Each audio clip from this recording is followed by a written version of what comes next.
तर आता आपण ॲरे शिकत आहोत.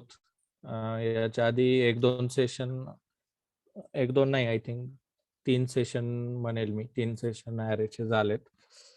तर ॲरे हा डिराइव्हड डेटा टाइप आहे आणि ॲरेचं जास्तीत जास्त वेटेज असतं. म्हणजे की एक्झामला जर तुम्ही एक्झामच्या दृष्टीने जर पाहिलं तर जर 50 मार्काचा पेपर असेल किंवा 40 मार्काचा पेपर असेल तर त्याच्यामध्ये मोर दॅन 10 मार्क्स तुम्हाला ॲरे या पर्टिक्युलर चॅप्टरवरती असतील. तर त्याचा इम्पॉर्टन्स तसा आहे की तुम्ही एक्झिस्टिंग युनिव्हर्सिटी एक्झाम प्रिपरेशनसाठी जरी शिकत असताल तरी पण ॲरेचे वेटेज एवढं आहे. जर ॲरे चॅप्टर स्किप केला तर आपल्याकडे खूप कमी गोष्टी राहतात, ज्या म्हणजे बेसिक आतापर्यंतच्या ज्या गोष्टी होत्या की प्रिमिटिव्ह डेटा टाइप किंवा operators, loops, basic C programming. तर त्याच्यापेक्षा ॲरेचं वेटेज हे जास्त असणार आहे. Array, pointer, structure, union, enum हे 3 जे टॉपिक्स आहेत पुढचे, त्याच्यात ॲरेचं वेटेज जास्त आहे. तर आणि ॲरे म्हणजे हा कोर कन्सेप्ट आहे, म्हणजे याच्याकडे दुर्लक्ष करून चालत नाही. एकदम कोर कन्सेप्ट आहे, तो आलाच पाहिजे. कारण सी मध्ये पण ॲरे, C++ मध्ये पण ॲरे, जावा मध्ये पण ॲरे, PHP, पायथॉन कुठल्या पण लँग्वेज मध्ये आपण गेलो तर तिथं ॲरे हा कन्सेप्ट असतोच. ओके. त्याच्यानंतर टू स्टार्ट विथ हे बेसिक जे आहे थोडंसं पार्ट मी रिपीट करतोय एक कंटेक्स्ट क्लिअर होण्यासाठी. म्हणजे नॉर्मल डेटा टाइप का आले इथून सुरुवात होते. Why data type is there. तर सी ही पहिली टाइप लँग्वेज आहे ज्याच्यात डेटा टाइप हा कन्सेप्ट पहिल्यांदा आला. त्याच्या आधीच्या ज्या लँग्वेजेस होत्या त्याच्यामध्ये डेटा टाइप हा कन्सेप्टच नव्हता. डेटा टाइप पहिल्यांदा कशात आले? सी मध्ये. सीला टाइप लँग्वेज म्हणतात. त्याच्या आधीच्या ज्या लँग्वेज होत्या बी किंवा BCPL 1972च्या आधी, त्या लँग्वेज काय होत्या? टाइपलेस लँग्वेज होत्या. म्हणजे डेटा टाइप नावाचा कन्सेप्ट त्याच्यात नव्हता. डेटा टाइप नावाचा कन्सेप्ट का आला? तर मेमरी मॅनेजमेंट इझी जावं किंवा प्रत्येक कन्सेप्टला किंवा प्रत्येक स्टोरेजला काहीतरी मेमरी लिमिटेड असावी आणि त्याच्यामध्येच आपण सगळे ऑपरेशन्स करतो. त्याच्यासाठी डेटा टाइप नावाचा कन्सेप्ट आला. एक नॉर्मल युनिट म्हणू शकता तुम्ही प्रोग्रामिंगचं.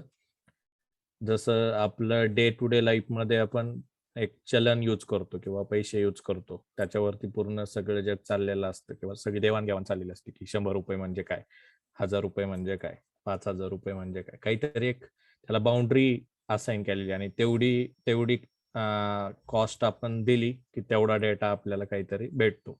बरोबर, तेवढं सामान आपल्याला काहीतरी भेटतं. तर तसंच डेटा टाइप पण आहे. डेटा टाइप एक बेसिक युनिट ऑफ प्रोग्रामिंग आहे.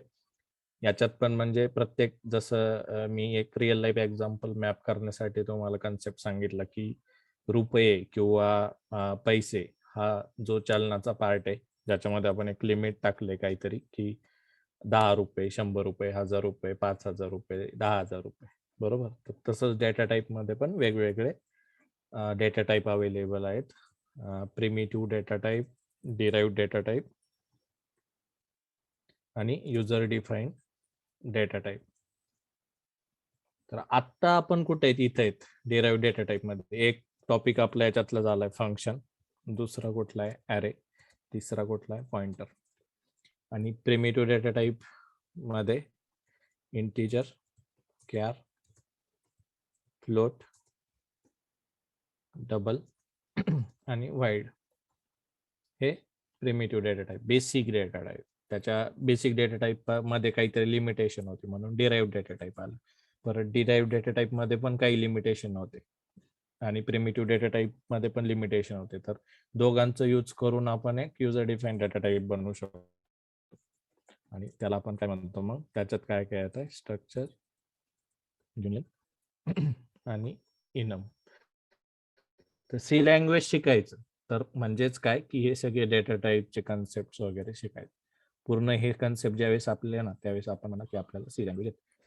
तर हे होतं primitive data type, derived data type आणि युजर डिफाईन डेटा टाइप. तर याच्यामध्ये नॉर्मल डेटा टाइप आपण फॉर एक्झाम्पल असं घेतो, इंटिजर आहे ना त्याला व्हॅल्यू असं करतो आर व्हॅल्यू. याच्यामध्ये पण मग नॉर्मल हा एक लाईन आहे, पण याच्यामध्ये बॅकग्राऊंडला खूप गोष्टी होत असतात. एक इंटिजर आपण डिक्लेअर करतो तर ते असाइन किंवा त्याला त्याच्यावरती काहीतरी व्हॅल्यू असाइन होते. ती पण कशावर डिपेंड असते, which storage class you are using. तर बाय डिफॉल्ट स्टोरेज क्लास कुठला असतो, ॲटो. ओके. तर स्टोरेज क्लास हा सुद्धा एक इम्पॉर्टंट कन्सेप्ट आहे. मी नोट्स दिल्यात तुम्हाला, त्याच्यामध्ये तुम्ही थोडंसं गो थ्रू करा. जसे जसे आपले टॉपिक्स होत आहेत ना, तर तसे त्याच्यातून पण चेक करत चला की आपण कुठे आहेत, कुठल्या टॉपिकचं मिनिंग काय. ओके. तसंच स्टॅटिक स्टोरेज क्लास असतो, त्याच्यानंतर एक्सटर्न स्टोरेज क्लास असतो आणि रेजिस्टर स्टोरेज क्लास असतो. 4 स्टोरेज क्लास असतात. स्टोरेज क्लास डिटेल टॉपिक आपला पुढे होईल, पण बेसिक सांगतोय की जर इनिशियलायझेशन आणि डिक्लेरेशन याच्यामध्ये व्हेरिएबल नुसता डिक्लेअर केला, इनिशियलाइज केलाच नाही, तर बाय डिफॉल्ट त्याला व्हॅल्यू असाइन होते, विच इज गार्बेज व्हॅल्यू किंवा 0 व्हॅल्यू त्याला असाइन होत असते. ती पण कशावर डिपेंड असते की which storage class you are using. Okay. त्याच्यानंतर स्कोप पण असतो. स्कोप 2 टाईपचे असतात, एक ग्लोबल स्कोप असतो आणि एक लोकल स्कोप असतो.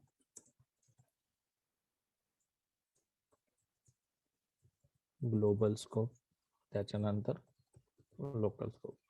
ओके. तर स्कोपनुसार सुद्धा त्याला इनिशियल व्हॅल्यू असाइन होतात. तर आर व्हॅल्यू आणि एल व्हॅल्यू हे कोर कन्सेप्ट आपण सुरुवातीला पण पाहिले. तर एखादी व्हॅल्यू जर आपण याला असाइन केली, फॉर एक्झाम्पल मी असाइन करतो 55, तर याची आर व्हॅल्यू म्हणजेच रिअल व्हॅल्यू. आर व्हॅल्यूचं लॉंग टर्म मिनिंग काय, लॉंग मिनिंग की रिअल व्हॅल्यू. रिअल व्हॅल्यू किती आहे त्याची, 55. आणि एल व्हॅल्यू म्हणजेच लोकेशन व्हॅल्यू, म्हणजे काय असणार आहे त्याचा ऍड्रेस. ओके. तर ज्यावेळेस आपण एखादा नॉर्मल इंटिजर घेतोय, बरं का, अजून मी कॉम्प्लेक्सिटी मध्ये गेलोच नाही, ॲरे अजून मी चालूच नाही केलंय, ओके, आजच्या सेशनसाठी तरी. तर नॉर्मल इंटिजर आपण ज्यावेळेस म्हणतो, याला किती बाईट मेमरी अलोकेट होते रे? नॉर्मल इंटिजरला किती किती बाईट मेमरी अलोकेट होते नॉर्मल इंटिजर? 4 सांगेल सर. तुला? Okay, 4 byte. हे सगळ्यांना आलं पाहिजे. याचं खूप वेळ आपले सेशन्स वगैरे झाले, आता या गोष्टी परत रिपीट करायलाच नाही लागलं पाहिजे. फक्त 1-2 जण उत्तर देत आहेत, तर बाकीच्यांनी पण आन्सर द्यायचं चालू करा. ओके. थोडासा अभ्यास पण चालू करा, म्हणजे नुसतं सेशनला आला आणि आपण त्याच्यानंतर काहीच नाही केलं तर त्या गोष्टी तुम्हाला समजणार नाही. थोडासा स्पीड पण पाहिजे आणि सातत्य पाहिजे, नाही का? म्हणजे प्रत्येक गोष्टीत आज अभ्यास केलाय नंतर त्याला पाहिलंच नाही तर तुम्ही विसरणार. म्हणजे कोडिंग सुद्धा एवढं परफेक्ट पाहिजे की, आणि त्याच्यात सातत्य लागतं. जर तुम्ही प्रॅक्टिस नाही केली तर तुम्ही विसरणार. मी पण आज पण प्रोग्राम करतो किंवा आज पण प्रॅक्टिस करतो प्रोग्रामची 7 वर्षानंतर सुद्धा, जॉब लागल्यानंतर. का तर त्या गोष्टीला सातत्य लागतं. जर तुम्ही ते एकदा विसरला तर म्हणजे त्याच्यामध्ये तुम्ही परफेक्ट बनणार नाही. तर याच्यासाठी आणि क्लास घेण्यामागं मेन मुद्दा पण तोच होता माझा, की आपली प्रॅक्टिस झाली पाहिजे, प्रोग्रामिंग वगैरे आपली ओळख झाली पाहिजे जास्तीत जास्त. कारण हळूहळू नंतर नंतर त्या गोष्टी तुम्ही विसरत चालता. तर प्रॅक्टिस वगैरे ठेवा सगळ्यांची, प्रोग्राम्स रन करणं चालू करा आणि ह्या गोष्टी विसरू नका. एकदा कोर कॉन्सेप्ट लक्षात आला की त्या विसरला नाही पाहिजे. नोट्स पण प्रिपेअर करा. Notes can be in any language, मराठीमध्ये असू द्या, इंग्लिशमध्ये असू द्या, हिंदीमध्ये असू द्या, जी लँग्वेज तुम्हाला इझी वाटते त्याच्यात नोट्स ठेवायचे. आणि आपल्या नोट्स आपल्याला आयुष्यभर काम येत असतात. ओके. आणि नोट्स कशा काढायच्यात त्या एक्झाम्पल पण मी तुम्हाला दिले.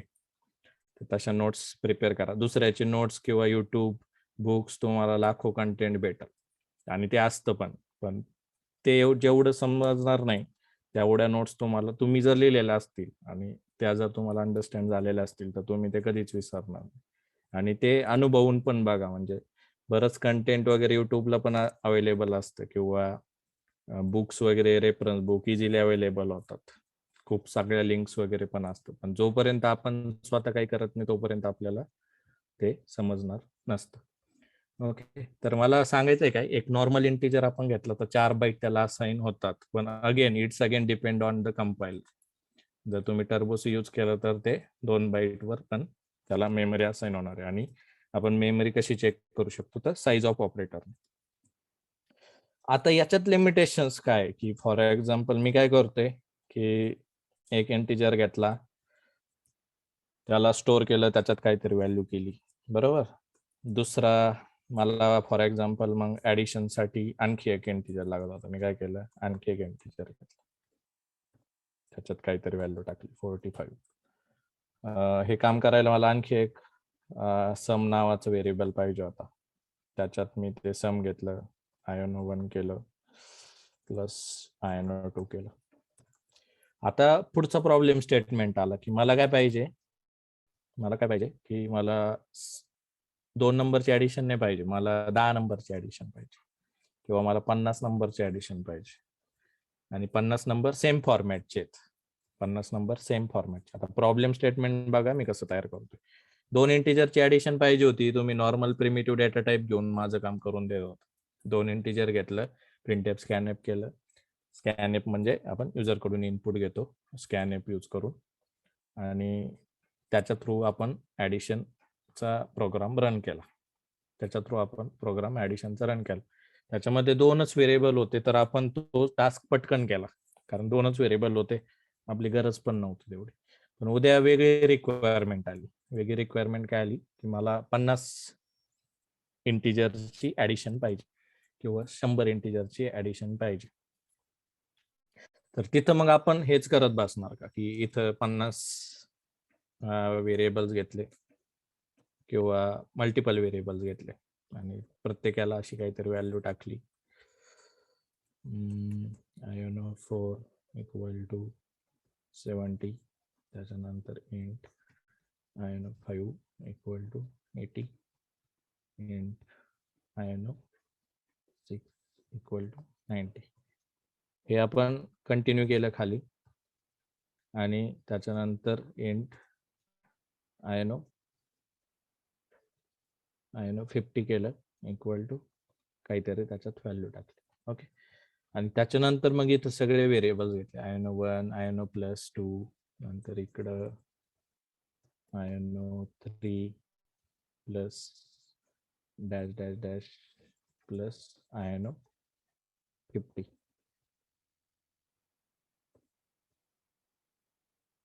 ओके, या केसमध्ये काय होईल रे, आपलं 50 नंबरचं ऍडिशन झालं, पण आपल्याला काम किती वेळा करायला लागलंय, मल्टिपल वेळा, म्हणजे मल्टिपल युजर्स किंवा मल्टिपल व्हेरिएबल्स आपल्याला असाइन करायला लागले. त्याच्यानंतर इथं प्रोग्रामरचं काम बघा किती वाढलं, की सगळे व्हेरिएबल्सचे नावं त्याच्या लक्षात ठेवायला लागले आणि त्याची ऍडिशन करायला लागली.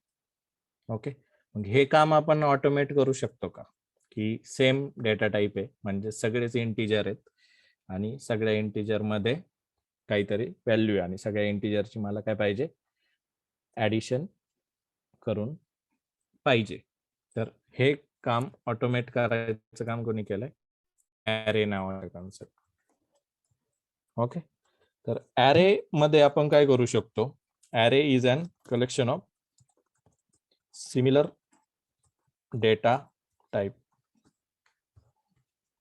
ॲरेची डेफिनेशन आहे, array is an collection of similar data type. म्हणजे सिमिलर डेटा टाईप कुठली, तर इंटिजरचा ॲरे असू शकतो,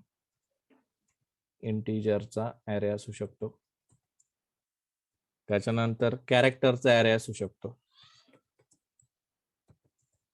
त्याच्यानंतर फ्लोटचा ॲरे असू शकतो.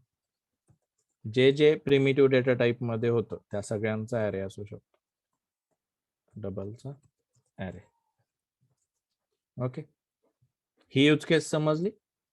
ॲरे का आले, तर प्रिमिटिव्ह डेटा टाईप मध्ये प्रॉब्लेम होते. कुठले प्रॉब्लेम, की एकच गोष्ट जर प्रत्येक वेळा आपल्याला पाहिजे, बरोबर, जास्त क्वांटिटी पाहिजे, पर्टिक्युलर नंबर्सचं कॉम्बिनेशन जे आहे ते आपल्याला परत परत पाहिजे, म्हणजे मल्टिपल इंटिजर पाहिजे किंवा मल्टिपल कॅरेक्टर पाहिजे. तर त्यासाठी मग आपल्याला कुठला कन्सेप्ट आहे, सी मध्ये ॲरे नावाचा कन्सेप्ट. ओके, आणि ॲरे यूज करून आपण तो डेटा स्टोअर करू शकतो. ॲरे यूज करून आपण तो डेटा स्टोअर करू शकतो. तर हे बेसिक कन्सेप्ट, की ॲरे म्हणजे काय, ॲरे कुठल्या टाईपचे असणार आहेत. याच्यामध्ये पण पुढचा टॉपिक पण येतो, की सिंगल डायमेन्शनल ॲरे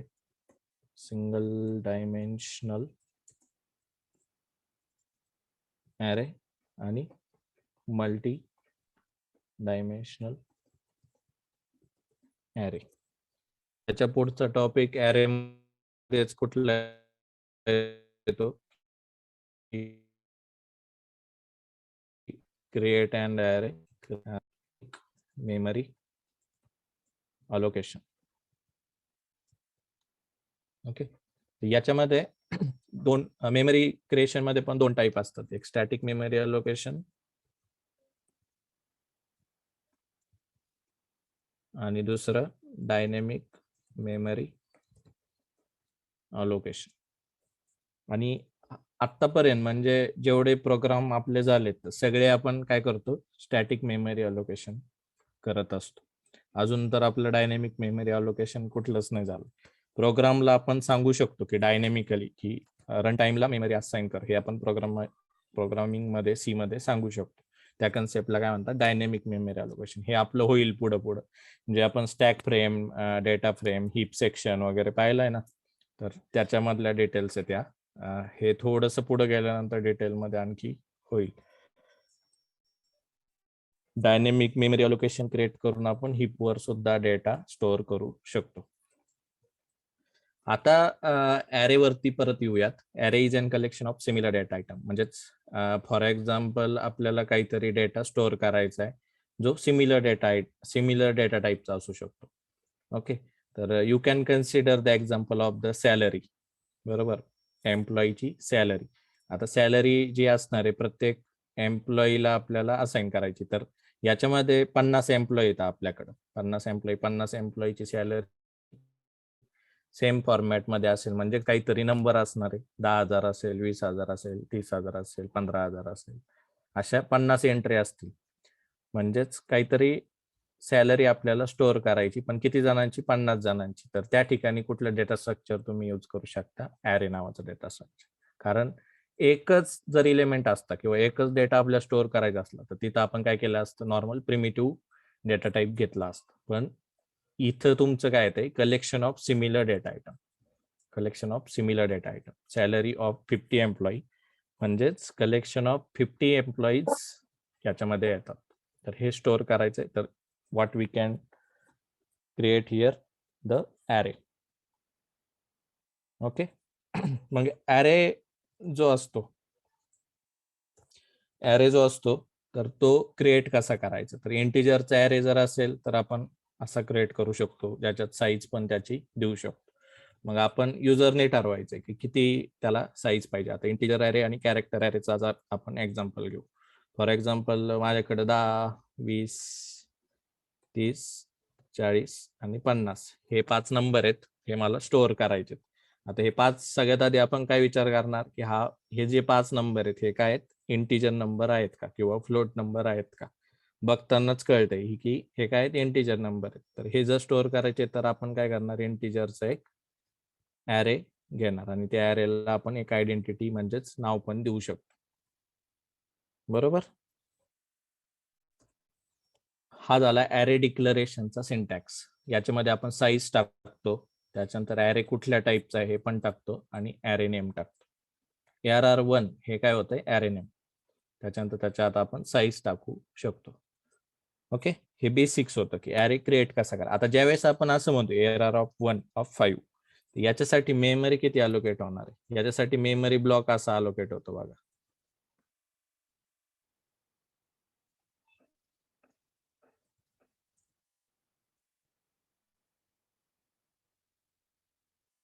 ओके, याच्यामध्ये 5 एलिमेंट्स बसतात. आता ऍड्रेस कुठून तरी जर फॉर एक्झाम्पल ऍड्रेस जर 100 पासून चालू झाला तर इथं 5 इंटिजर्स आहेत. तर 5 इंटिजर्सला पहिल्या इंटिजरसाठी 100 ते 104, नंतर 104 ते 108, 108 ते 112, 112 ते 116 आणि नंतर 200. तर असा 5 इंटिजरसाठी 20 बाईटचा मेमरी अलोकेट होणार. हे कळालंय सगळ्यांना, 20 बाईटचं मेमरी ब्लॉक त्याला असाइन होणार आहे.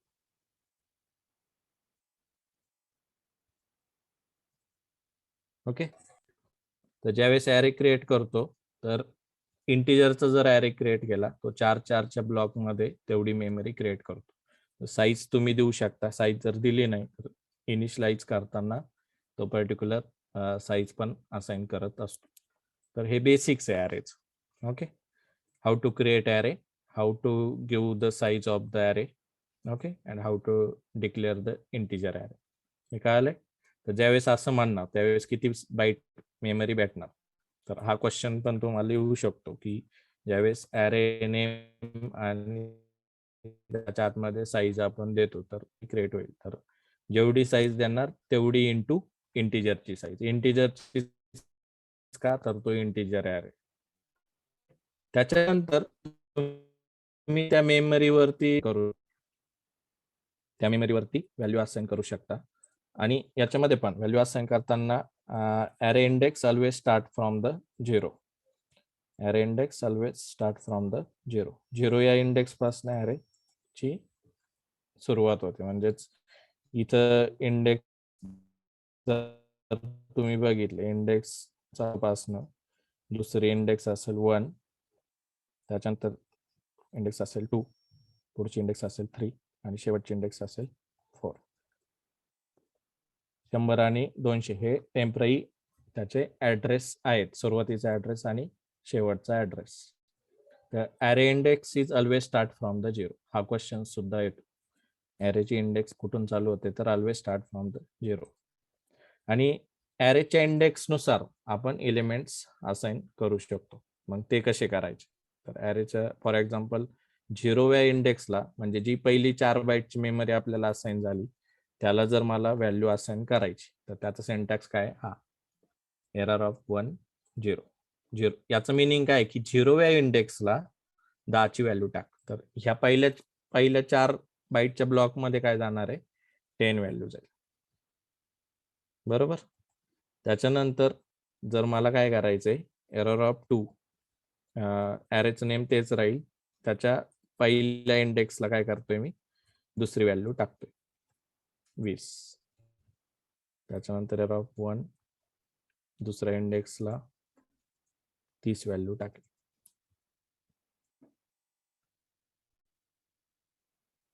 तर इथं 40 आणि इथं फोर्थला सगळ्यात शेवटीचा जो एलिमेंट तिथं किती टाकली 50. म्हणजेच तुम्ही साईज जरी इथं 5 देत असताल तरी त्याचा जो शेवटचा इंडेक्स असणार आहे तो काय असणार आहे 5-1 किंवा n-1 तुम्ही म्हणू शकता. शेवटची इंडेक्स कुठं संपणार आहे 4 ला. का संपणार आहे तर सुरुवातीची इंडेक्स 0 पासून चालू होते म्हणून. ओके. तर इथं 20 जाईल, त्याच्यानंतर या लोकेशनला जाईल 30, पुढच्या लोकेशनला जाईल 40 आणि सगळ्यात शेवटच्या लोकेशनला जाईल 50.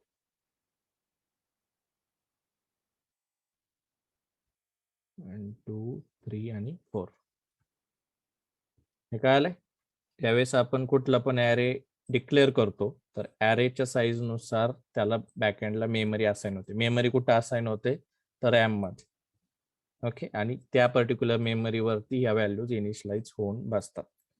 हे क्लिअर आहे सगळ्यांना? आतापर्यंत जे झालंय ते क्लिअर आहे का की ऍड्रेस त्याचा काय होतोय कुठला तरी हे बघा मेमरी ज्यावेळेस म्हणजे व्हेरिएबल्स आपण तयार केला तर त्याला सगळ्यात आधी काय तयार होतं की मेमरी ब्लॉक त्याला भेटतो. मेमरी ब्लॉक जर भेटला नाही तर सेगमेंटेशन फॉल्ट हा एरर पण येतो. ओके. तर मेमरी त्याला ऑलवेज भेटत तेच. मेमरी कुठून भेटणार रॅम मधून भेटणार. प्रोग्राम रन कुठं होतो तर रॅम मध्ये. ओके. तर प्रत्येक व्हेरिएबलला किंवा डेटा टाईपला मेमरी भेटते. त्या मेमरी सोबत त्याचा ऍड्रेस पण असतो. जसं रिअल लाईफ मध्ये आपल्याला सुद्धा काहीतरी युनिक आयडेंटिटी असते. म्हणजेच आपल्याला पण काहीतरी एक नेम दिलेला असतं. आपला स्वतःचा सुद्धा ऍड्रेस असतो आणि तो सिमिलर टाईपचं इम्प्लिमेंटेशन इंटरनल ऑपरेटिंग सिस्टीम मध्ये पण आहे. प्रत्येक व्हेरिएबलला स्वतःची आयडेंटिटी ज्याला आपण काय म्हणतो आयडेंटिफायर. प्रत्येक व्हेरिएबलला स्वतःची काहीतरी साईज आहे. बरोबर. जे आपल्याला साईज ऑफ ऑपरेटर यूज करून भेटते. आणि प्रत्येक व्हेरिएबलला काय एल व्हॅल्यू म्हणजेच त्याचा ऍड्रेस. ओके. तर तो ऍड्रेस जो आहे तो ॲरेला पण भेटतो. बरोबर. ॲरेची सुरुवातलाच ऍड्रेस त्याचा ऍड्रेस पण भेटतो. जेवढी तुम्ही साईज देणार तेवढं तो पुढे सरकणार. म्हणजे जर 100 पासून ऍड्रेस बेस ऍड्रेस त्याचा चालू झाला सुरुवातीचा आणि जर तुम्ही 5 इंटिजर टाकताय तर तो किती होणार 5 × 4 म्हणजेच 20 बाईट. तर 100 पासून चालू झालं तर तो 20 बाईट असेल इथं 120. कळालं? 100 पासून चालू होईल तर तो कुठपर्यंत जाणार आहे? 20 बाईटनी पुढे जाणार. 5 × 4. तर हे होतं ॲरेची साईज. आणि याच्यामध्ये मग तुम्ही इनिशियलाइज करताना ॲरे इंडेक्स यूज करून आपण त्याला इनिशियलाइज करू शकतो. क्लिअर आहे? हा होता इंटिजर ॲरेचं एक्झाम्पल. आता कॅरेक्टर ॲरे सुद्धा असतो. मग कॅरेक्टर ॲरे एक कॅरेक्टर, जर फॉर एक्झाम्पल एक कॅरेक्टर घेतलं तुम्ही, कॅरेक्टर CH, त्याला आपण काय कसं इनिशियलाइज करतो? तर फॉर एक्झाम्पल A नावाचं कॅरेक्टर. ओके. त्याच्यानंतर पुढचं कॅरेक्टर आपल्याला घ्यायचंय CH2 किंवा CH1, त्याला आपण काय म्हणतोय B. पण मला स्ट्रिंगच घ्यायचंय, फॉर एक्झाम्पल पूर्ण नेम घ्यायचं. फॉर एक्झाम्पल मी माझं नावच टाकतोय महेश. ओके. तर याच्यामध्ये काय आहे की कलेक्शन ऑफ मल्टिपल कॅरेक्टर्स, या नावामध्ये काय कलेक्शन ऑफ मल्टिपल कॅरेक्टर, इथं स्पेस पण म्हणजेच तो एक स्वतः कॅरेक्टर आहे.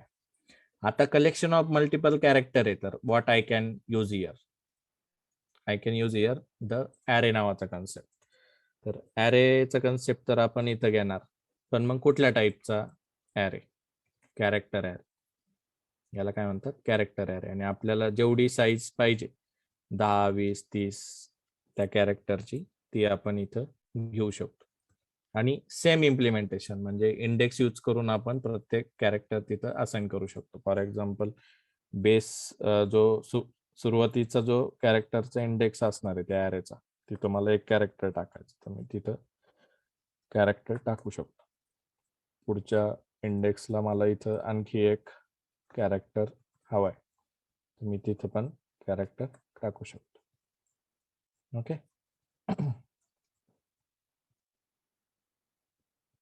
1 2 3 4.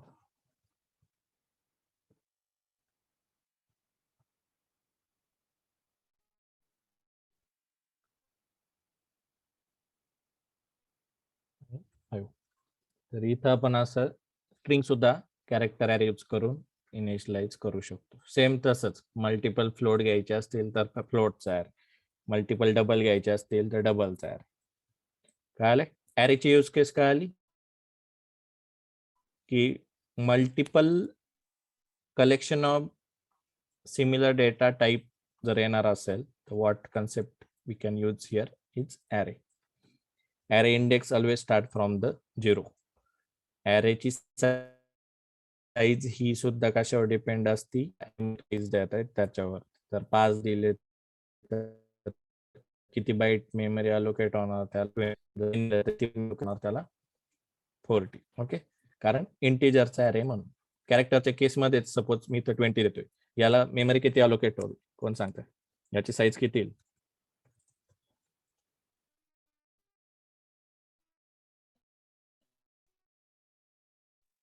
कॅरेक्टर ॲरे जर असतोय आपण, त्याची साईज किती येईल? चॅट कॅरेक्टर घेतला, सर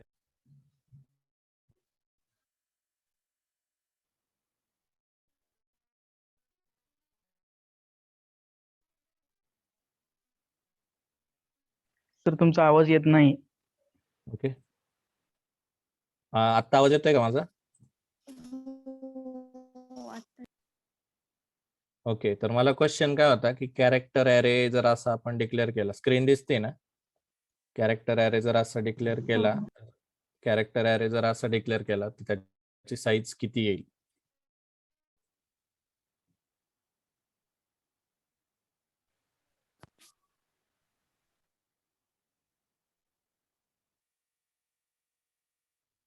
ओके. एक जणांनी आन्सर टाकले, बाकीच्यांनी पण आन्सर द्यायचं ट्राय करा. ओके. एक जणांनी टाकलंय 20, एकाने टाकलंय 8. ओके. तर साईज जी असते ना, मी हे सांगतोय 4 बाईट पण नाही. याच्यामध्ये जर तुम्ही बघितलं साईज जी असते ना, तर ही ऑलवेज कशावर डिपेंड कंपायलरवर असते सर. की तुम्ही कुठल्या टाईप, कंपायलरवर तर असतेच, पण कुठल्या टाईपचा डेटा टाईप घेतलाय. वरच्या एक्झाम्पल मध्ये काय झालंय की तुम्ही इंटिजर घेताय म्हणून 5 जर साईज दिली तर 5 × 4 4 20. त्याला 20 बाईट इथं असाइन होते. तेच जर कॅरेक्टरच्या केसमध्ये बघितलं, कॅरेक्टरच्या केसमध्ये बघितलं, जर तुम्ही 20 बाईटचा कॅरेक्टर ॲरे डिफाईन किती होईल? कॅरेक्टरची साईज किती आहे नॉर्मल कॅरेक्टरची? 1. 1 बाईट. बरोबर, तर याची साईज किती येईल? 20 बाईट्स. कळालंय? जसं कॅरेक्टरची साईज किती? 1 बाईट, म्हणून 20 × 1, तर एवढी साईज त्याला भेटेल. म्हणजेच 20 ब्लॉक त्याला भेटतील, आणि प्रत्येक ब्लॉक वरती you can assign that particular character by using index. Clear आहे? तर array index, what is array, what are the types of array. Okay, हे बेस कन्सेप्ट जे आहेत हे क्लिअर करून ठेवा, की ॲरेची गरजच का पडते, तिथून सुरुवात झाली पाहिजे. ॲरेची गरजच का पडते? Array index always start from the 0. Okay, ॲरेला एक युनिक आयडेंटिफायर पण असतो, आणि हा सिंटॅक्स आहे ॲरेचा, की सुरुवातीला कुठल्या टाईपचा ॲरे, त्याच्यानंतर ॲरेची साईज सुद्धा आपल्याला द्यायला लागते. ओके, क्लिअर आहे? तर आता मी हेच एक्झाम्पल घेणार आहे. आतापर्यंत जे झालंय ते क्लिअर आहे का सगळ्यांना? डाऊट असतील तर विचारा, त्याच्यानंतर मी पुढचं एक्झाम्पल घेणार आहे. क्लिअर आहे sir.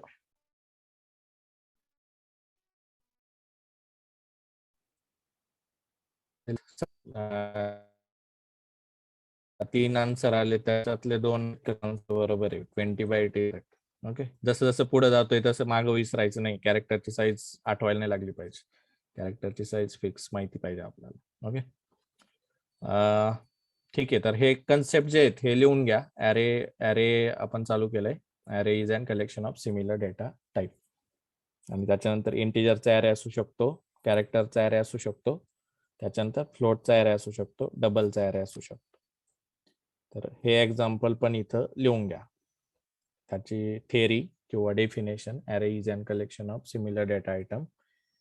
Array can have the 4 different types based on the data type: integer array, float array, character array and double array.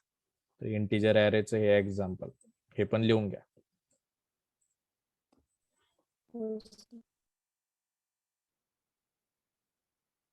Okay, लिहून झालं की सांगा मला. मी 1-2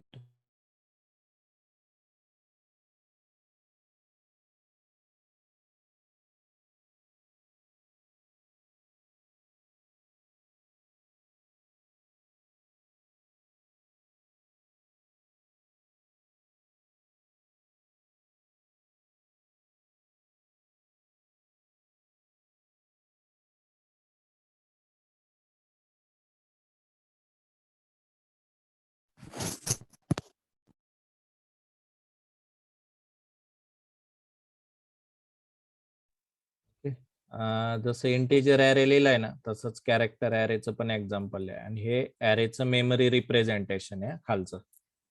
हे जे मी टाकलंय ॲरे मेमरी रिप्रेझेंटेशन, असा टॉपिक द्या, आणि तिथे एक्झाम्पल टाका की 10 हा 0व्या इंडेक्सला झाला, 20 फर्स्ट इंडेक्सला झाला, 30 सेकंड इंडेक्सला झाला, 40 थर्ड इंडेक्सला, आणि 50 फोर्थ इंडेक्सला.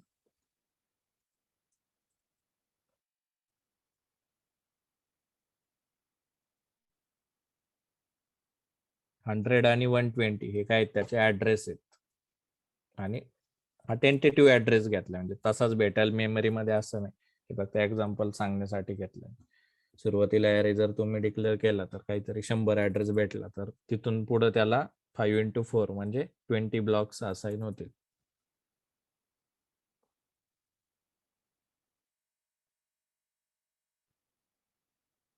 हे लिहून झालं की कन्फर्म करा, मग आपण एक एक्झाम्पल पण रन करून घेणार.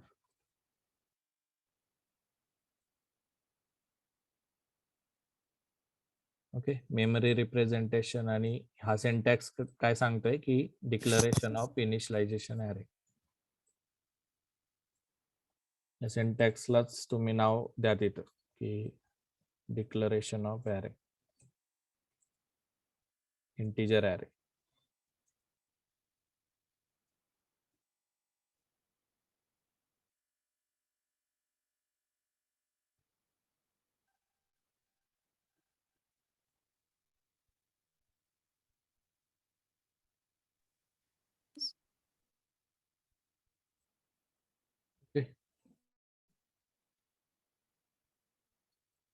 ॲरे मेमरी रिप्रेझेंटेशन पण लिहून घ्या. ॲरे हा जो कन्सेप्ट आहे ना, हा खूप इम्पॉर्टंट आहे आणि एक्झामला सुद्धा फर्स्ट इयरला जर तुम्ही असाल तर हा 10+ मार्क्सलाच येतो. म्हणजे याचं वेटेज अराउंड पूर्ण जो पेपर आहे त्याचं 20% कन्सेप्ट हे ॲरे मधूनच येतात क्वेश्चन पेपरमध्ये. तुम्ही कम्पेअर पण करून बघू शकता लास्ट इयरचे पेपर्स. मेमरी रिप्रेझेंटेशन झाल्यावर कॅरेक्टर ॲरे हे पण एक्झाम्पल लिहून घ्या.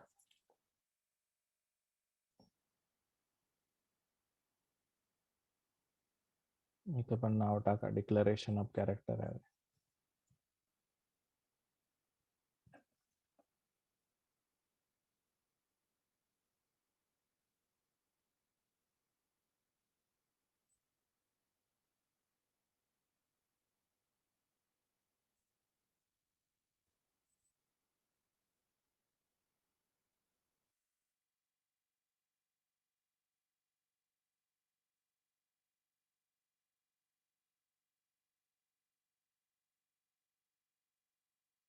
ओके, हे झालंय लिहून.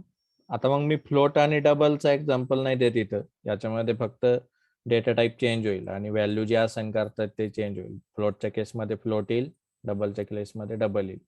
पण ही बाकीचा जो कोर कन्सेप्ट आहे की त्याचा डिक्लरेशन कसं असेल किंवा मेमरी काय असाइन होणार ती कशावर डिपेंड आहे, तर size of and that particular array, त्याच्यावरती त्याची साईज किंवा मेमरी किती असाइन होणार हे डिपेंड असणार. ओके, जी याच्या आतमध्ये तो नायलर करताना size that particular value into size of type of array. जर कॅर असेल तर 1 येईल, फ्लोट असेल तर 4 येईल, इंटिजर असेल तर 4 येईल. ओके, तर आय होप हे लिहून झालं असेल तुमचं. त्याच्यानंतर एक कन्सेप्ट लिहून घ्या, what is index of array. What is index of an array. तर हा थेरॉटिकल पार्ट आहे पण नीट लिहून घ्या. Index of an array is an integer number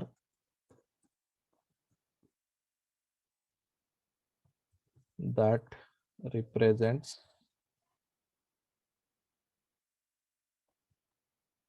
the position of the element in array.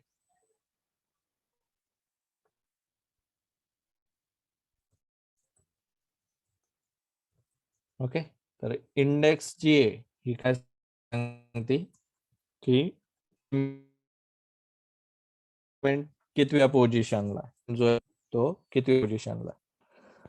आणि इथं अजून एक baseline, index of an array is start from 0 always. Okay, तर झिरोच काय होतो? ओके, तर हा सुद्धा एक इम्पॉर्टंट क्वेश्चन आहे की why array index is always start from the 0. तर जी 0 इंडेक्स असते, ओके, तर ॲरेचा जो सुरुवातीचा ॲड्रेस असतो, ॲरे नेम इटसेल्फ जे असतं ना, तर ते बेस ॲड्रेस असतो त्याचा. ॲरे नेम इटसेल्फ काय असतो? बेस ॲड्रेस असतो. तर ज्यावेळेस आपण फक्त एरर 1 आणि त्याच्यानंतर फक्त एवढंच नाव जर ऍक्सेस केलं, एरर ऑफ 1, तर आपल्याला काय भेटतं? त्याचा ऍड्रेस भेटतो. ओके, तर ॲरे नेम जे असतं हे त्याचा बेस ऍड्रेस असतो आणि जी इंडेक्स जी आहे ही ऑलवेज त्याची बेस ऍड्रेस जिथून चालू होतो तिथून तो त्याला काउंट करतो. बेस ऍड्रेस जो आहे तिथून त्याला तो काउंट करतो. तर ॲरे इनिशियलाइज करताना किंवा ॲरे डिक्लेअर करताना तो कसं कन्सिडर करतो की तिथून पर्टिक्युलर एलिमेंट हा तिथून चालू झालेला आहे ॲज अ बेस ऍड्रेस पासून. तर ऑलवेज हा जो ॲरे आहे तर तो काय करणार आहे? त्याला 0 पासूनच सुरुवात करतो. तर ज्यावेळेस ॲरे आपण पॉइंटर मध्ये पण लिहू शकतो, बरोबर. ॲरेचा जो कन्सेप्ट आहे तो पॉइंटरच्या पण कन्सेप्ट मध्ये आपण लिहू शकतो. आता हा सिंटॅक्स आहे फॉर एक्झाम्पल, ॲरे नेम आणि त्याच्यानंतर पॉइंटरनी पण ऍक्सेस आपण करू शकतो. नॉर्मल सिंटॅक्स कसा आहे? एरर ऑफ 1 1 आणि त्याच्यानंतर इंडेक्स. पण ज्यावेळेस आपण पॉइंटरने ऍक्सेस करणार आहे, तर ॲरेचं नेम जे आहे हे बेस ऍड्रेस असतं आणि बेस ऍड्रेसने पहिला एलिमेंट जर ऍक्सेस करायचा, म्हणजेच तुम्ही फक्त 0 दिलं किंवा काहीच दिलं नाही, तर त्या केसमध्ये काय होणार आहे, ऑलवेज तुम्हाला सुरुवातीचा एलिमेंट भेटणार. तर जे काहीच नाही म्हणतो ना आपण, काहीच नाही, तर ते त्यांनी कसं कन्सिडर केलंय 0 मध्ये. ओके, तर हा जो सिंटॅक्स आहे हा आपण ज्यावेळेस एक्झिक्यूट करू त्यावेळेस तुम्हाला ते नीट एक्झिक्यूट किंवा त्याचं इंटरनल डिटेल्स कळतील की पॉइंटर किंवा ॲरे नेमनी ज्यावेळेस आपण एखादी व्हॅल्यू ऍक्सेस करू, तर बाय डिफॉल्ट जर इथं तुम्ही काहीच नाही दिलं तर तो काय करेल, ऑलवेज सुरुवातीचा एलिमेंट ऍक्सेस करेल, म्हणजे 10 ऍक्सेस करेल. ओके, कारण ही जी व्हॅल्यू आहे ही इंटरनली कशी जाते, +0. ओके, आणि जर याच्यामध्ये जर 2 केलं तर या केसमध्ये ही व्हॅल्यू कशी जाईल, बेस ऍड्रेस +2. आता हे +2 हे कसे इव्हॅल्युएट होतात इंटरनली, की बेस ऍड्रेस म्हणजेच हे ॲरेचं नेम जे आहे एरर ऑफ 1, हे बेस ऍड्रेस +2 × 4 हे तसे एक्झिक्यूट होतात. म्हणजेच आता इथं बघ, ॲरे ऑफ 2 त्याच एक्झाम्पल मध्ये इथं मी प्रिंट करायला गेलो एरर ऑफ 2, तर याच्यात आन्सर किती येईल एरर ऑफ 2 केलं तर. सेकंड इंडेक्सला कुठला नंबर आहे, 10, 20, 30, 40, 50 या एक्झाम्पल मध्ये सेकंड नंबरला 20. ओके, सेकंड नंबरला म्हणजे सेकंड इंडेक्सला अजून पण नाही 30. सेकंड इंडेक्सला कुठला नंबर आहे, 30. तर ज्यावेळेस आपण पॉइंटरने ऍक्सेस करतो ना, तर पॉइंटरनी पण ऍक्सेस करायचा सिंटॅक्स कसा आहे, असा स्टार ऑफ एरर तर स्टार ऑफ एरर आपण ज्यावेळेस म्हणतो तर तो ऑलवेज काय करतो, बेस ऍड्रेसला जातो. बेस ऍड्रेस काय याचा 100, आणि 100च्या लोकेशनला कुठली व्हॅल्यू आहे ही प्रिंट करायचं ट्राय करतो, म्हणजेच काय भेटेल 10. आता आपल्याला पाहिजे एरर ऑफ 2, म्हणजे सेकंड इंडेक्सला कुठला नंबर आहे तो. तर एरर ऑफ 2 चा सिंटॅक्स काय, एरर ऑफ +2. हे जर आपल्याला भेटलं तर याच्या सिंटॅक्स मध्ये आपल्याला भेटेल 30. पण हे कसं भेटतंय, हे जे इव्हॅल्युएशन आहे ना एरर ऑफ +2, हे इंटरनली कसं जातं की स्टार ऑफ ॲरेचं नेम म्हणजेच बेस ऍड्रेस काय 100 +2 into size of that particular data type, तर ॲरे हा जो होता हा इंटिजर डेटा टाईप होता.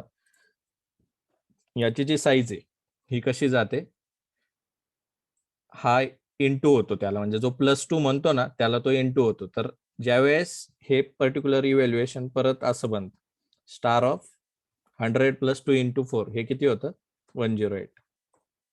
कळालं. तर हे जे लोकेशन असणार आहे, म्हणजे पहिले इंडेक्स संपली तर इथं त्याचा ऍड्रेस किती बनतोय रे, तुम्हीच सांगा. पहिलं लोकेशन संपलं त्याचा ऍड्रेस किती बनला, 104. कळालंय. त्याच्यानंतर दुसरा जो ऍड्रेस आहे त्याचं लोकेशनला त्याची मेमरी किती बनेल, 108. त्याच्यानंतर त्याची पुढच्या ऍड्रेसला त्याची लोकेशन किती बनेल, 112. आणि असा हा पुढे ड्राईव्ह होत चालतो. 4-4 जाणार असतो तो पुढे. 4-4 तो पुढे जाणार. आता हे बघा तुम्ही इथं जर 108 केलं, स्टार ऑफ 108, तर त्या केसमध्ये आपल्याला कुठला व्हेरिएबल भेटतोय, स्टार ऑफ 108 ला काय 30, म्हणून त्याचा आन्सर तसं आहे. तर ॲरेचं इंडेक्स हा 0 काय, त्याचा आन्सर हे की ॲरे नेम हे ऑलवेज काय होतंय, start from that particular base address. Array name represent base address. कळालंय. ॲरे नेम इट सेल्फ काय असतं, बेस ऍड्रेस असतो त्याचा सुरुवातीचा ऍड्रेस. त्याच्यामुळे काय होतंय की याला ही इंडेक्स 0 पासूनच चालू करायला लागते. जर 0 पासून नाही चालू केली, 1 पासून चालू केली असती तर त्या केसमध्ये काय झालं असतं, स्टार ऑफ एरर असं जर म्हटलं असतो, बरोबर, 1 पासून जर चालू केलं असतं तर आपल्याला इथे एक्सपेक्टेशन किती आहे, 10 आहे, पण भेटलं काय असतं 20. कळालंय. तर हे जे एक्सप्रेशन आहे ज्यावेळेस आपण नुसतं ॲरे म्हणतो, तर हे जे एक्सप्रेशन आहे हे इंटरनली कसं जातं, स्टार ऑफ एरर +0 × 4. हे एक्सप्रेशन असं बनतं आणि त्याच्यामुळं हे परत इंटरनली रिझॉल्व्ह होतं. त्याच्यानंतर हे परत असं बनेल 100 स्टार ऑफ 100, कारण 0 × 4 किती येणार आहे 0. ओके. त्याच्यानंतर पहिल्या इंडेक्सचा आपल्याला ऍड्रेस ऍक्सेस करायचं, तर कसं येईल एरर +1. हे इंटरनली जाईल असं स्टार एरर +1 × 4. ओके. हे परत इंटरनली रिझॉल्व्ह कसं होईल 100 + 4. 100 + 4 कळालं. आणि 104 ला जाईल म्हणून मग आपल्याला 20 भेटल. त्याच्यामुळं ॲरे नेम बेस ऍड्रेस पासून चालू होते. तो रिझन आहे की इंडेक्स 0 करण्याचा, कारण हा जो इंटरनली ॲरे असतो तर तो आपण पॉइंटरनी पण ऍक्सेस करू शकतो बाय युजिंग स्टार. कळालंय. Why array index always start from the 0. जर 1 पासून चालू झाली असती तर आपल्याला हे आन्सर सगळे उलटे भेटले असते. ओके. कारण base address itself it represent the array name. नुसतं ॲरे नेम दिलं तर आपल्याला काय भेटणार आहे त्याचा बेस ऍड्रेस, आणि त्याला जर स्टार लावला तर व्हॅल्यू ऍट दॅट ऍड्रेस, त्यालाच आपण पॉइंटर म्हणतो. क्लिअर आहे.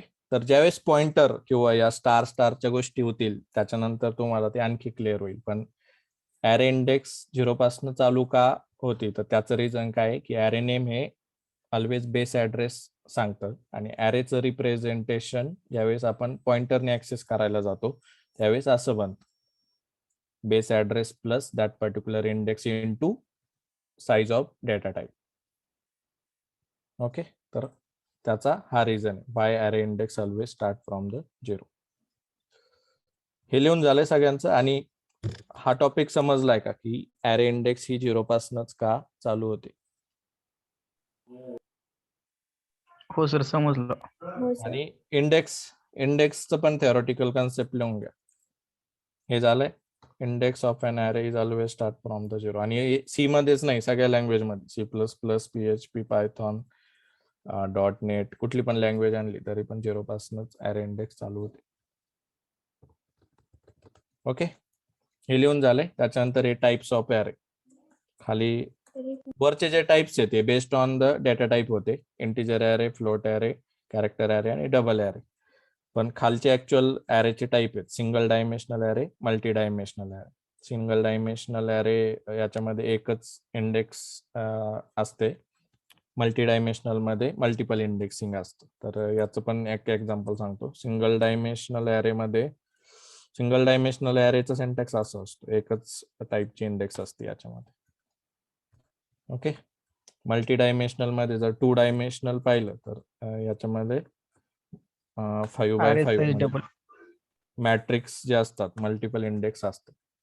खालचं जे एक्झाम्पल आहे ते मल्टी डायमेन्शनल किंवा 2 डायमेन्शनलचं एक्झाम्पल. हे पण लिहून घ्या. What are the types of array असं जर आलं तर त्याचा आन्सर काय, single dimensional array and multi dimensional array. Single dimensional array कसा दिसतो तर असा, एकच इंडेक्स त्याच्यामध्ये असते. मल्टी डायमेन्शनल मध्ये मल्टिपल असतं, म्हणजे हे जे एक्झाम्पल आहे याच्यामध्ये मोर दॅन 1 इंडेक्स साईज आपण याच्यामध्ये देऊ शकतो. हे झालं सेकंड 2 डायमेन्शनल ॲरे. 3 डायमेन्शनल पण ॲरे असतो. 3 डायमेन्शनल ॲरे अजून पुढचा प्रकार, याच्यामध्ये 3 डायमेन्शनल आपण देऊ शकतो. आणि जसं जसं डायमेन्शनल वाढतात तशी कॉम्प्लेक्सिटी पण वाढते. सिंगल डायमेन्शनल मध्ये सोपं वाटेल तुम्हाला, मल्टिपल डायमेन्शनल झालं थोडी कॉम्प्लेक्सिटी पण वाढेल, आणि 3 डायमेन्शनल झालं तर आणखीनच कॉम्प्लेक्सिटी वाढेल. ओके. तर स्टेप बाय स्टेप शिकायचं आहे. आधी सिंगल डायमेन्शनल, मग 2 डायमेन्शनल, मग 3 डायमेन्शनल. क्लिअर आहे टाइप्स ऑफ ॲरेज. ओके. तर एकच एक्झाम्पल घेणार आहेत आपण आज सिंगल डायमेन्शनल ॲरेचं. ॲरे इनिशियलाइज कसा करायचं त्याचं सिंटॅक्स हा आहे. हा पार्ट, खालचा पार्ट मी तुम्हाला थोडासा आज एक्सप्लेन केलाय ऑलरेडी. इंडेक्सने ऍक्सेस कसं करायचं, तर इंटिजर आहे म्हणून %d, त्याच्यानंतर तो पर्टिक्युलर ॲरे नेम आणि इंडेक्स नेम याने आपण ऍक्सेस करू शकतो. परत याचाच अल्टरनेटिव्ह सिंटॅक्स टू वायर काढू शकतो, आणि जसं फॉर लूपचे अल्टरनेटिव्ह सिंटॅक्स आपण पाहिले होते ना, तर तसंच टू वायर ॲरे नेम आत हा सिंटॅक्स पण व्हॅलिड आहे. याच्यात पण आउटपुट 30च येणार आहे. तिसरा syntax by using pointer. Pointer आपला अजून झालं नाही, पण त्यांनी पण आपण ऍक्सेस करू शकतो, जे आपण आता बघितलं ना बेस क्लासचा एक्झाम्पल, बेस अरे बेस ऍड्रेसचा एक्झाम्पल. तर त्याच्यामध्ये पॉइंटरनी पण आपण ऍक्सेस करू शकतो. त्याचा हा सिंटॅक्स. या चारही लाईनचा आउटपुट काय येणार आहे? 30. चारही लाईनचा आउटपुट काय येणार आहे? 30. हे पण लिहून घ्या. हाऊ टू ऍक्सेस अरे. एक टॉपिकच टाका, हाऊ टू ऍक्सेस अरे by using index or pointer. Array we can access by two ways. One is by index, or second one is by using pointer. Star जिथे येतो तिथं पॉइंटर येत, आणि pointer आपलं व्हायचंय. पॉइंटर पण इंटरेस्टिंग कन्सेप्ट आहे. Line number 70 to line number 75 हा सिंटॅक्स नीट लिहून घ्यायचा, आणि हा रन पण करायचा. अरे डिक्लेअर करायचा आणि अरे प्रिंट करायचं बाय युजिंग इंडेक्स. फक्त सेकंड इंडेक्सच आहे ते प्रिंट नका करू, सगळ्या इंडेक्स प्रिंट करा. त्याच्यातून पण तुम्हाला कळेल की 0 पासून 0 केलं तर कुठला एलिमेंट भेटतो, 1 केलं तर कुठला भेटतोय, 2 केलं तर कुठला भेटतोय. ओके, याच्यामध्ये 4 इंटिजरचा याच्यामध्ये त्यांनी अरे आपण इथं डिक्लेअर केलाय. तर 4च इंटिजर याच्यात टाकू शकलो आपण. जास्त टाकले तर मग काय होतंय, काय होणार आहे इथं? एरर येतो जास्त टाकले तर, कारण साईज आपण 4चीच दिली. तर 4च इंटिजर टाकणार. पण these are the different ways about accessing the array element. हे लिहून झालंय line number 70 to line number 70. आणि रन करायचे सगळ्यांनी. याची असाइनमेंट ग्रुपवर टाकायची. ही व्हेरी बेसिक असाइनमेंट आहे, how to declare array, how to access it. तर हाऊ टू ऍक्सेस मध्ये जास्त डिफिकल्ट पण शिकू नका, एवढंच शिका सुरुवातीला. लाईन नंबर 72 इंडेक्स यूज करू, जास्त डिफिकल्ट पण जाऊ नका. हे पुढचं आहे ना, हे इंटरव्ह्यू साठी किंवा अल्टरनेटिव्ह वेज आहे, हे थोडं जास्त आहे. तुम्हाला बुक मध्ये पण सापडायचं नाही की हे अल्टरनेटिव्ह सिंटॅक्स. हे बुक्स मध्ये पण नाही सापडे. रेफरन्स बुक वगैरे जर तुम्ही रेफर करत असताल तरच सापडेल चुकून, जर चांगलं रेफरन्स बुक असेल तर. पण नॉर्मल तुमच्या व्हिजनच्या बुकमध्ये किंवा निरालीच्या बुकमध्ये, टेकमॅक्सच्या बुकमध्ये हा फक्त एकच सिंटॅक्स असेल नॉर्मल 72चा. खालचा जर सिंटॅक्स सापडणार नाही, हे ऍडिशनल. ओके, पण ज्याला चांगलं अजून शिकायचं एकदम डीप मध्ये, तर या गोष्टी पण लक्षात ठेवा की how we can access the array in multiple ways. Is there any way? तर त्याचा आन्सर काय? Yes, there are 4 ways to access array element. Okay, आणि हे 4 वेज आहेत. लाईन नंबर 72, लाईन नंबर 75, 76 आणि 77. आणि हे तुम्ही रन पण करून बघू शकता. प्रत्येकाचा आन्सर काय येणार आहे? 30. ओके, क्लिअर आहे? आणि हे आन्सर आल्यानंतर आता पुढच्या लेक्चरला तुम्हाला मी क्वेश्चन विचारणार, त्याचं क्वेश्चनचं आन्सर पण तुम्हाला सांगता आलं पाहिजे. तर जे जे असाइनमेंट्स करतील त्यांनाच ते आन्सर येतील, आणि मी पर्सनली क्वेश्चन पण विचारलं एखाद्याला, ते पण आन्सर त्याला सांगता आलं पाहिजे. क्वेश्चन्स विचारा. जर तुम्हाला समजत नाहीये किंवा अंडरस्टँडिंग नाही तर यू कॅन आस्क क्वेश्चन्स येऊ द्या तुमच्याकडून, पण हे क्लिअर होणं खूप महत्वाचं आहे. Array is an very important concept. Okay, आणि अरे इंटरेस्टिंग कन्सेप्ट पण आहे. म्हणजे इंटरेस्टिंग कन्सेप्ट म्हणून त्याच्याकडे बघा. आतापर्यंत normal for loop, while loop, data type create करणं, ऑपरेटर वरती, एखाद्या डेटा टाईप वरती इफ लूप लावणं किंवा इफ एल्स लावणं, ते सिम्पल होतं. मग इथून पुढचे जे कन्सेप्ट आहे ते खूप इंटरेस्टिंग असणार आहे, थोडेसे कॉम्प्लेक्स पण असणार आहेत. पण एकदा तुम्हाला जर समजले तर त्याच्यानंतर तुमचा कॉन्फिडन्स लेवल खूप भारी बिल्ड होईल. हे कळालंय सगळ्यांना? हे एक्झाम्पल पण लिहून घ्या.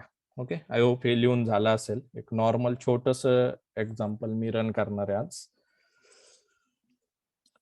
हे झालंय ना लिहून? एक छोटासा प्रोग्राम घेऊयात आपण.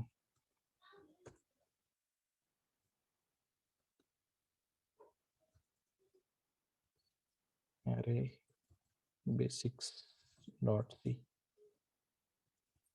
ओके, नॉर्मल प्रोग्राम घेते. पहिला अरेचा program, hash include stdio.h int main.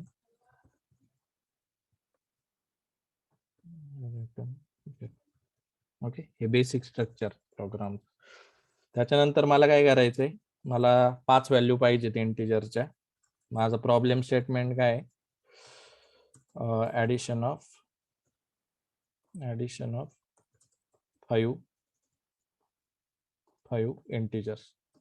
मग ते इंटिजर व्हॅल्यू काय असतील 10,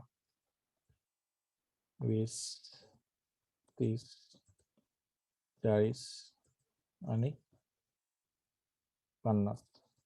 ओके, 10, 20 किती होत आहे आन्सर त्याचं? 30, 30, 60, 40, 150. 100.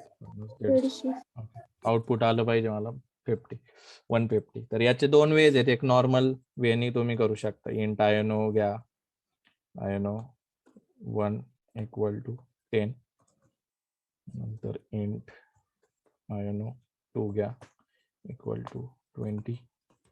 हे फक्त बेसिक आहे बरं का, एकदम ज्याला म्हणजे ॲरे काहीच माहित नाही तिथून सुरुवात करतोय आपण. आयडियली थोडंसं आता तुम्ही स्पीड पण वाढवायला पाहिजे. इथं मी 40 करतोय. इंट आयनो 5 इक्वल टू 50. ओके, हे 5 एलिमेंट आहेत आणि मला सम नावाचं पण व्हेरिएबल लागेल. तर मग सम केलं, सम इक्वल टू आयनो 1 प्लस आयनो 2 प्लस आयनो 3 प्लस आयनो 4 प्लस आयनो 5. ओके, हे झालं.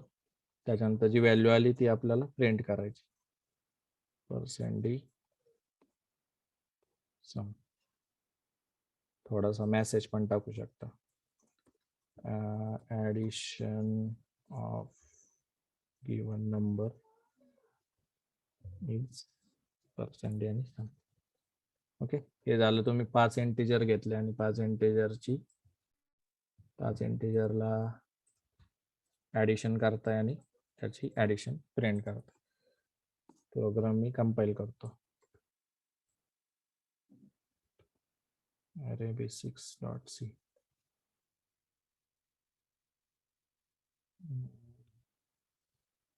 printf स्पेलिंग कॅपिटल एफ लिहिलंय मी. ओके,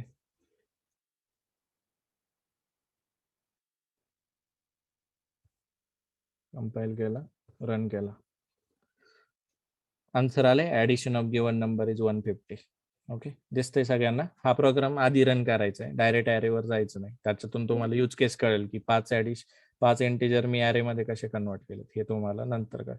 हा बेसिक प्रोग्राम, हे आपला आधी पण झालंय. 2 नंबरची जशी ॲडिशन केली होती तशीच 5 नंबरची केली. ओके, याच्यामध्ये मग कोर कन्सेप्ट आहेत की डिक्लेअर कसं करायचं, त्याला मेमरी किती अलोकेट होईल, इनिशियलाइज कसं होईल, इंटिजर आहे तर इंटिजरच व्हॅल्यू येईल. त्याच्यामध्ये मग ऑपरेटर कुठला आहे? प्लस ऑपरेटर आहे, ॲडिशन ऑपरेटर. मग इथे इनिशियलायझेशन पण झालंय. सम नावाचं व्हेरिएबल घेतलं आणि त्याच्यात आपण डायरेक्ट इनिशियलाइज केलंय. मग प्रिंटएफ घेतलाय, प्रिंटएफ इंटिजर आहे म्हणून %d. असे भरपूर एलिमेंट्स किंवा 5 लाईनचा जरी प्रोग्राम असला तर याच्यामध्ये खूप कन्सेप्ट असतात. Okay, hash include, pre processor, int main, entry point function, return 0 value return करतोय फंक्शन आहे तर. ओके, 0 म्हणजे सक्सेस रिटर्न. तर अशा म्हणजे 5 लाईनचा जरी प्रोग्राम असला तरी त्याच्याकडे बघण्याचा दृष्टिकोन आपला तसा पाहिजे की याच्यामध्ये 15-20 कन्सेप्ट आहेत 5 लाईनच्या प्रोग्राममध्ये आणि प्रत्येक कन्सेप्ट आपल्याला येतोय का नाही. ओके, तर हे 5 इंटिजर मी असे घेतले होते. तर आता नवीन कन्सेप्ट आपण शिकलोय की हे सगळं ॲरेनी करायचं. हे सगळं कसं करायचं? ॲरेनी करायचं. तर मग ॲरे आपल्याकडे आहे. ॲरे आपण कसा घेऊ शकतो? तर असा इंट ARR आणि त्याच्यामध्ये 5 इंटिजर म्हणून 5 साईज इनिशियलाइज करायचं आहे. 10, 20, 30, 40, 50. ओके, त्याच्यानंतर इंट सम नावाचा व्हेरिएबल पाहिजे होता, तो घेतलाय. आता सम नावाचा जो व्हेरिएबल आहे याच्यामध्ये काय झालं पाहिजे? प्रत्येक इंडेक्सला जायचं, व्हॅल्यू ऍड झाली पाहिजे. मग आता प्रत्येक इंडेक्सला जायचंय म्हणजेच इंडेक्स चालू कुठून होते? 0 पासून. कुठं संपल? 4 ला संपल, बरोबर. शेवटची इंडेक्स किती असेल? 4 ला. तर त्याच्यासाठी मग आपण काय करू शकतो? प्रत्येक इंडेक्सला जायचंय तर आपल्याकडे काय लूप आहे, बरोबर. आपण काय करणार? लूप वापरणार.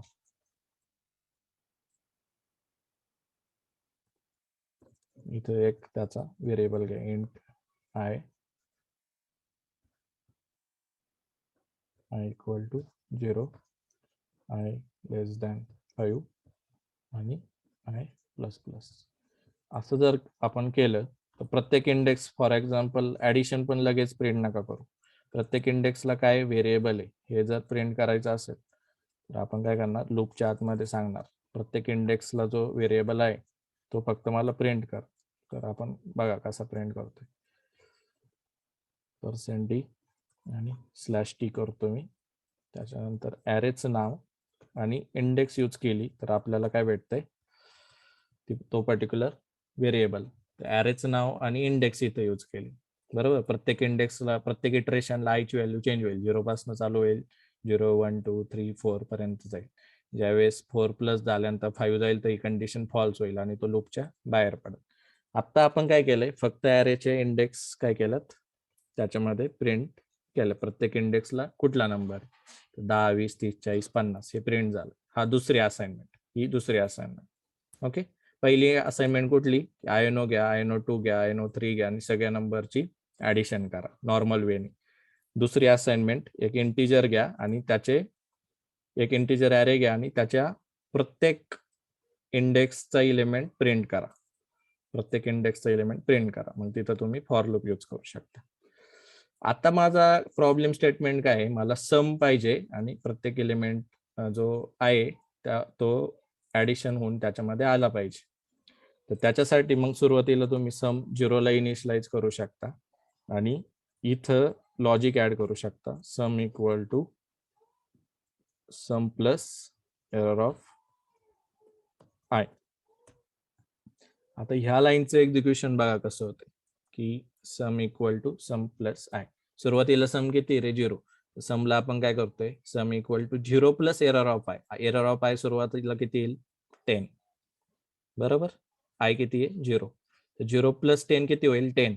पुढच्या इटरेशनला जाईल, sum equal to sum plus array of i. Sum किती आता 10, परत प्लस 20, 10 प्लस 20 किती होईल, 30. असं प्रत्येक इटरेशनला जाताना काय होणार आहे, समची व्हॅल्यू अपडेट होत जाणार. अपडेट कशी होईल, आधी काय ती बनेल 10, नंतर ती व्हॅल्यू चेंज होईल, नंतर किती येईल 30. त्याच्यानंतर 30 प्लस 30 होईल, त्याची व्हॅल्यू चेंज होईल 60. 60 नंतर परत व्हॅल्यू चेंज होईल 100 आणि शेवटच्या इटरेशनला त्याची व्हॅल्यू होईल 150. आउटपुट ज्यावेळेस आपण हे प्रिंट करणार, printf addition of given number is, त्याचं आउटपुट किती येणार 150 आलंय. तर हे लॉजिक होतं की how to perform addition of all numbers which are available in array. हा प्रॉब्लेम स्टेटमेंट आणि आपण तो कसा रिझॉल्व्ह केला याचं सोल्युशन सगळ्यांना समजलंय. हा तिसरा प्रोग्राम. पहिला प्रोग्राम नॉर्मल ऍडिशन, दुसरा प्रोग्राम ॲरेच्या सगळ्या इंडेक्स प्रिंट करा, तिसरा प्रोग्राम त्याची ऍडिशन करा. 3 असाइनमेंट्स क्लिअर आहेत. क्वेश्चन असतील तर विचार. क्लिअर आहे सर. हा म्हणजे आता तुम्ही म्हणताय की क्लिअर आहे, पण याचे आन्सर्स पण पाहिजेत सगळ्यांचे. ओके. असाइनमेंट सगळ्यांचे पाहिजे. 10 जण अवेलेबल आहेत, 10 जणांना मी विचारल. ओके. तर तिथं क्लिअर करा आणि असाइनमेंट्स नीट रन करा सगळ्यांचे. जसं इंटिजर ॲरे घेतलाय तसं कॅरेक्टर ॲरे पण घेऊन बघा. कॅरेक्टर ॲरे नुसता प्रिंट करा, म्हणजे तिथं तर काय ऍडिशन होणार नाही, कारण कॅरेक्टर येतो. कॅरेक्टरचं ऍडिशन नका करू. नॉर्मल ट्रायव्हर्स करा त्याला आणि प्रत्येक कॅरेक्टर प्रिंट करायचं ट्राय करा. त्याच्यानंतर मग पुढची असाइनमेंट कशी की जिथं 10 20 30 40 असं घेतलंय ना, मला काय करायचंय, सम तेव्हाच करायचंय जर तो पर्टिक्युलर नंबर जो आहे तो डिव्हिजिबल बाय 5 आहे, तरच मला सम करायचंय. तर तशा पण मग लॉजिक बिल्डिंगच्या असाइनमेंट्स तुमच्या नंतर आपण घेणार आहे. म्हणजे फॉर एक्झाम्पल इथं 3 आहे, इथं 5 आहे, इथं 40 आहे आणि इथं 15 आहे. मला याची समेशन कधी पाहिजे, कशी पाहिजे की असे नंबर्स घ्या की जे फक्त 5 ने पूर्ण भाग जातात. म्हणजेच 5 40 आणि 15 या तिघांना पण 5 ने पूर्ण भाग जातोय, तर तेवढ्याच नंबरची ऍडिशन पाहिजे. तर त्याच्यासाठी मग इथं इफची कंडिशन टाकायला लागेल. तर अशा प्रकारच्या भरपूर आपण याच्या असाइनमेंट्स लूपमध्ये किंवा ॲरेवरती घेऊ शकतो. पण बेसिक आत्ताचे 3 प्रोग्राम सगळ्यांनी करायचे. 10 जण आहेत, 10 असाइनमेंट्स तिथं आल्या पाहिजे. त्याच्यानंतरच आपण कॉम्प्लेक्सिटी लेवल थोडीसं पुढे सरकणार. आणि जर आत्ता जर डाऊट असेल तर क्लिअर करून घ्या. पुढचे जे असाइनमेंट्स आहेत त्यात डिफिकल्टी लेवल वाढते. मी आत्ताच सांगतोय थोडीशी डिफिकल्टी लेवल वाढणार, पण इंटरेस्टिंग टॉपिक पण तेवढाच आहे. तुम्ही जेवढं लक्ष देऊन करणार, जेवढा अभ्यास नीट करणार किंवा नीट नोट्स काढणार, तेवढं तुम्हाला जास्त कळणार. आणि जसं मी सांगितलं की 50 मार्क्सचं जर क्वेश्चन पेपर असेल तर 10 मार्क्स 20% मार्क ॲरेवरती तुम्ही घेऊ शकता.